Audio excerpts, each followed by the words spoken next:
দীর্ঘদিনের নীরবতা ভেঙে অবশেষে আবারও বড় পর্দায় ফিরলেন চিত্রনায়িকা সাদিকা পারভিন পপি। একসময় জনপ্রিয় এই অভিনেত্রী কি তবে ফিরছেন পুরনো রূপে?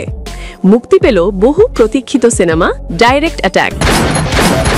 একসময় রূপালী পর্দার জনপ্রিয় মুখ পপি, যিনি হঠাৎ করেই মিডিয়া থেকে হারিয়ে গিয়েছিলেন। বহু গুঞ্জন, প্রশ্ন আর অপেক্ষার পর জানা যায় তিনি সুস্থ আছেন এবং শিগগিরই ফিরবেন তার অসমাপ্ত কাজ নিয়ে।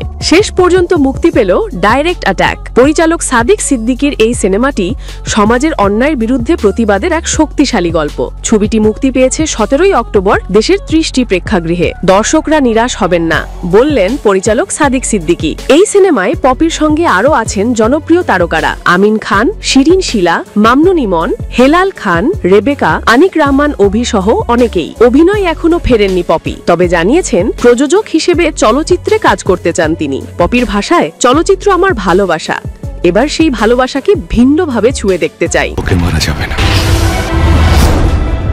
দীর্ঘ নীরবতার পর আবারও আলোচনায় পপি। ডাইরেক্ট অ্যাটাক দিয়ে তার ফেরা কি নতুন এক অধ্যায়ের সূচনা, তা সময়ই বলবে।